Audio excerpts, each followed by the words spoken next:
జీహెచ్ఎంసీని అప్పుల భారం వెంటాడుతుంది. ట్రై కార్పొరేషన్ల పరిధిలో ఒక్క పని కూడా జరగడం లేదు. తీవ్రమైన నిధుల కొరత ఆర్భాటంగా 3 కార్పొరేషన్లు ఏర్పాటు చేశారు, కానీ వాటికి ఫండ్స్ ఇచ్చే దిక్కు లేదు.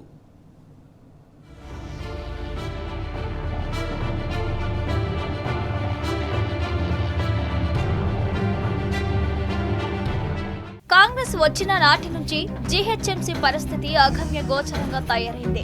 ఓడించారన్న కక్షో ఏమో గాని బల్దియాను బలహీనంగా తయారు చేసిండు రేవంత్ సర్కార్ అనాలోచిత నిర్ణయం వల్ల జీహెచ్ఎంసీ ఇమేజ్ మసకబారుతోంది.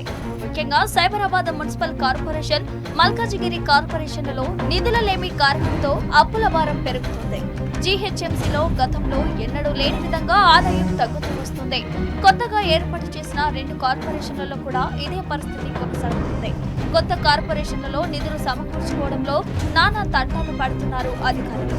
ఇప్పటి వరకు ఆదాయం పెరగకపోగా ఇటీవల property tax, LD bird scheme లాంటి పథకాలు పెట్టినా నగర ప్రజల నుంచి పెద్దగా రెస్పాన్స్ రాలేదు. దీంతో ఆదాయానికి భారీగా గండిపడింది.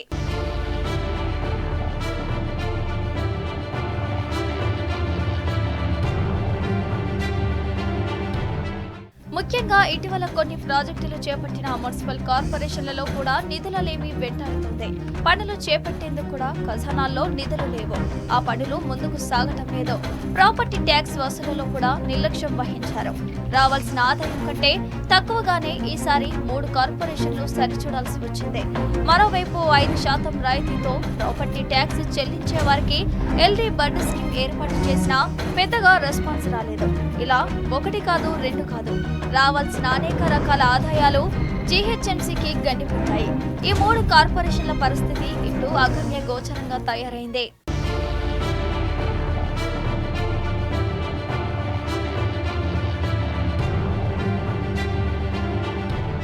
రేవంత్ సర్కార్ చేసిన అనాలోచిత నిర్ణయం ఈ 3 కార్పొరేషన్ల పాలిట శాపంగా మారింది. 3 కార్పొరేషన్లుగా విభజించడంతో పనులు సక్రమంగా జరగటం లేదు. నగర ప్రజల నుంచి సరైన వసూలు జరగకపోవడంతోనే ఇలాంటి పరిస్థితి దాపురించిందని అధికారులు అంటున్నారు. ఇంత జరుగుతున్నా దీనిపై రేవంత్ కనీసం రివ్యూ కూడా చేయలేదు. ఆదాయం పెంచాలన్న ఆలోచనే లేదు ఈ ప్రభుత్వానికి.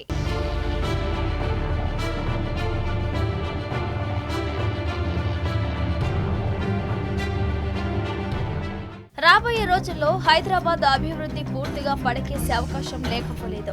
నిధులు లేని కారణంతోనే ఈ పనులు ట్రాక్లోకి రావటం లేదని అధికారులు అంటున్నా ఆదాయం పెంచుకునే మార్గాలు కూడా వెతుక్కోవాలిగా. అందుకేగా ప్రభుత్వం ఉన్నది.